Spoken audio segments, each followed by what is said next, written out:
Esto es Pulso Latino con Alejandra Forero. Y estamos de vuelta, gracias por continuar en sintonía.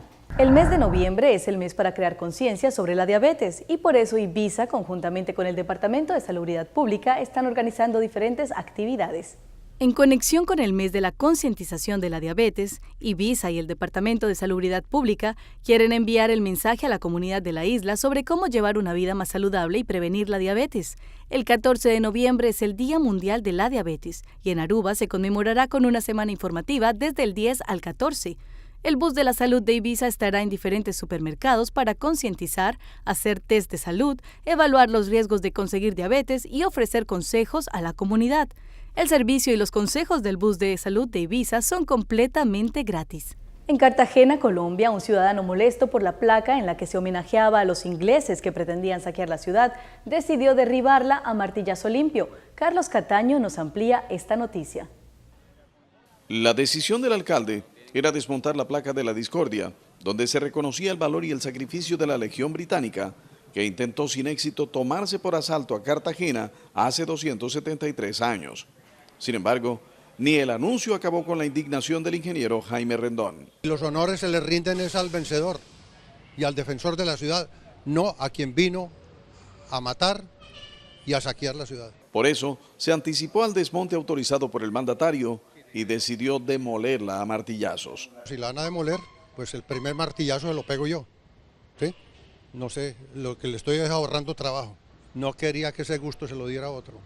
Después del ataque destructivo, el ingeniero fue despojado del martillo metálico, detenido por la Policía de Turismo y trasladado a la Fiscalía. El delito por el cual se va a dejar a disposición de la Fiscalía General de la Nación es por daño en bien ajeno agravado y además se trata por ser un patrimonio de interés cultural. Aunque las vías de hecho son violatorias del ordenamiento jurídico, después del episodio, algunos ciudadanos acudieron a los bajos del Castillo de San Felipe a manifestarle solidaridad. Hubiera hecho el partir esa vaina porque eso no tiene ningún sentido lógico.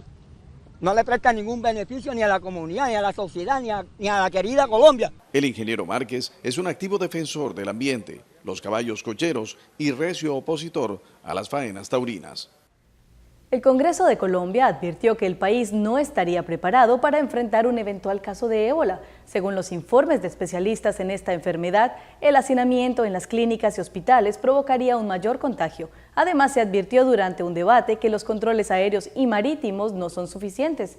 El gobierno colombiano, sin embargo, asegura que los riesgos son bajos.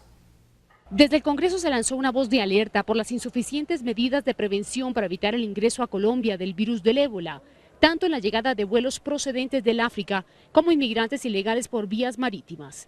Los operadores de aeropuertos con operación internacional no cuentan con los planes de atención a una emergencia en salud pública de importancia internacional. En los últimos 3 meses han ingresado a Colombia 232 personas procedentes de Nigeria, 10 de Guinea, 5 de Liberia y 4 de Sierra Leona, los países donde se han registrado casos.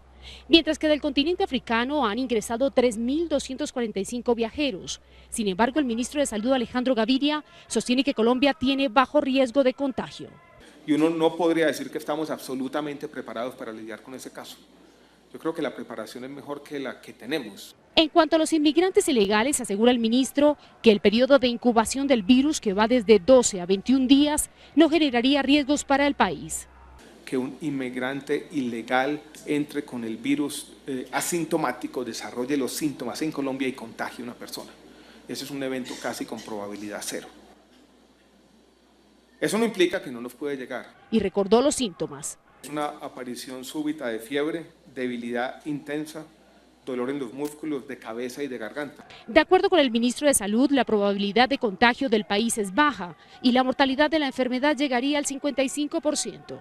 El Partido Liberal Independiente de Nicaragua introdujo una moción en la Asamblea Nacional donde solicita derogar la ley que permite a la transnacional HKND construir el canal interoceánico en Nicaragua. Los diputados aliados con el gobierno dicen que estos señores son guasones de la política.